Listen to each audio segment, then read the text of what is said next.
Il a été nommé en plein cœur de l'été. Albert Croesi est chargé de mission auprès du ministre d'État dans le cadre de l'opération Les Jardins d'Apolline.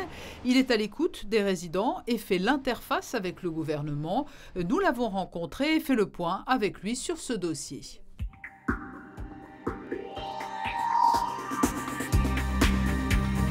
La première grande bonne nouvelle, ça a été le rétablissement de la potabilité, de l'eau potable. Ça a été fait en 3 semaines, 1 mois, donc aujourd'hui il n'y a plus d'inquiétude de ce côté-là. Je précise quand même que les commerçants, c'est important à dire, n'ont jamais eu de problème de non-potabilité puisqu'ils ont un réseau bien séparé, bien distinct. Donc ils ont eu une mauvaise publicité, peut-être à un moment donné, une inquiétude de la part de leurs clients, à tort, puisqu'ils n'ont jamais été inquiétés par l'eau. Bon, pour les appartements, donc c'est rétabli depuis 3 semaines maintenant. Et en effet, l'eau n'est plus sale, il n'y a plus de soucis de cet ordre-là.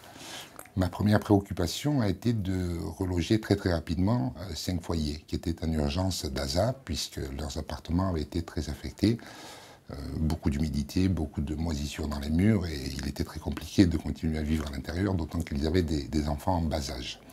Et c'est réglé, donc ces personnes-là ont un appartement aujourd'hui.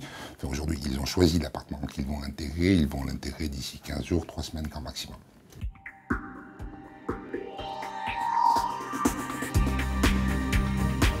Il faut vider. Alors déjà, le gouvernement a décidé d'attaquer par la réfection du bloc B. Donc première mesure, c'est d'évacuer tout le bloc B, mais je tiens à évacuer également la colonne mitoyenne du bloc D, pour une question de nuisance sonore qu'il va y avoir pendant la démolition des appartements, puisque vous avez bien noté qu'on va démolir tout le second œuvre. On va arriver aux gros œuvres et tout reconstruire à l'intérieur. Donc il va y avoir un mois et demi un peu lourd en termes de nuisance sonore.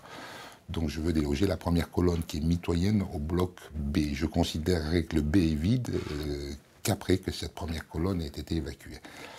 Il y aura par la suite 8 mois de travaux par bloc. Donc on commence par le B. Si j'arrive à vider le D dans la foulée, on attaquera le D, pas forcément à la fin du bloc B, mais peut-être au milieu ou pendant le bloc B, de façon à réduire un petit peu les distances et à ne passer que 12 à 13 mois, 14 sur la réfection de ces 2 blocs-là.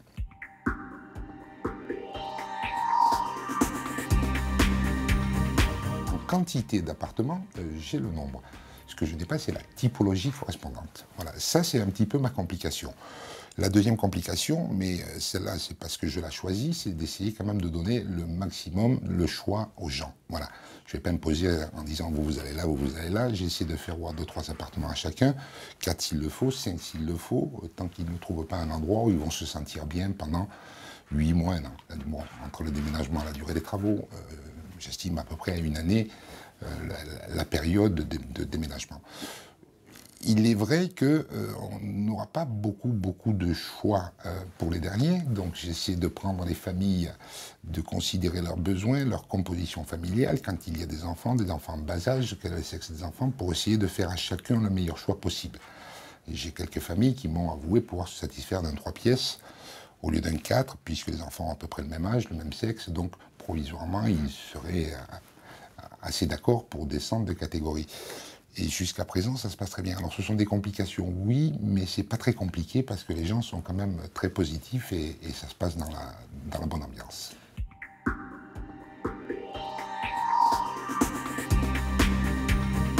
L'Angelin, on l'oublie et on va le laisser à la commission d'attribution. L'Angelin, le pavillon, il y a 2 futures, comment on dit, opérations immobilières de l'État, pour lesquels il y a eu des appels d'avis à candidature. Les gens ont postulé. Il serait convenable de priver les gens qui attendent depuis des années pour dépanner maintenant les personnes en souffrance, hein, qui ont quand même eu des problèmes à Apolline. Mais j'aime bien la solidarité, mais pas dans les ennuis, pas dans les complications.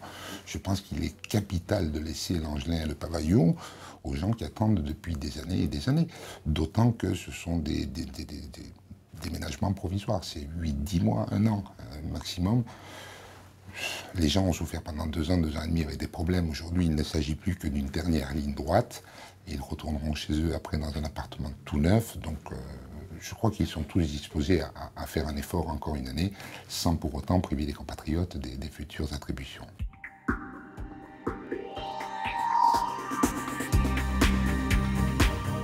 n'auront pas de complications fiscales, puisqu'en fait, les gens vont rester domiciliés à Monaco. La plupart travaillent à Monaco, on le sait très très bien. Je cite souvent un exemple de personnes qui sont bloquées au Cap-Fleuri, qui ne peuvent pas bouger, qui sont fatigués. Ils passent bien souvent plus de 6 mois et un jour au Cap-Fleuri. Il y a des accords quand même avec Bercy pour des cas particuliers. Et là, nous sommes dans un cas particulier. C'est pas commun à Monaco, après, avec l'exiguïté du territoire.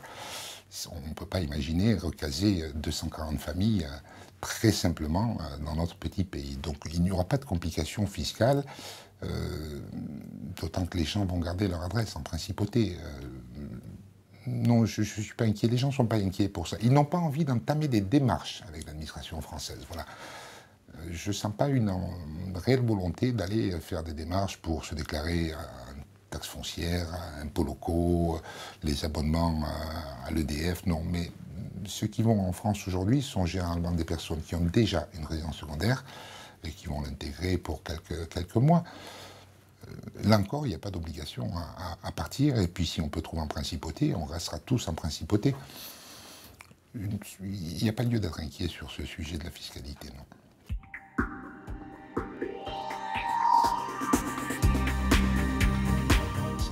En commençant à 7 h du matin, en rentrant à 23 h et le samedi compris, puisque j'ai quand même le souhait de ne pas perturber plus encore la vie des gens. Les gens travaillent, s'il faut les voir le week-end, je les vois le week-end, s'il faut les voir après 18 h, je les vois après 18 h. Nous sommes dans une période d'urgence absolue pour vider. Et quand je dis l'urgence, je veux aller vite, mais dans la tranquillité, dans la sérénité, et plus je vais aller vite pour organiser ces déménagements, plus on va le faire de façon sereine. En rencontrant beaucoup de monde en ce moment, c'est plus pour arrêter des choix sur des appartements. C'est pas qu'ils vont déménager demain matin si je les ai vus cet après-midi, mais dès lors que les gens savent où ils vont aller, quand est-ce qu'ils vont y aller, ils sont rassurés, ils sont plus tranquilles, et nous, ça nous permet derrière, en logistique, de s'organiser. Les déménageurs, les transferts d'électricité, les transferts de téléphone, de box, donc il faut un peu de temps. C'est pour ça que cette rapidité d'action aujourd'hui, quitte à ce que ça paraisse un peu trop vite pour certains, ça nous donnera un petit peu d'air parce qu'il est hors de question de reculer le démarrage des travaux qui est prévu pour février.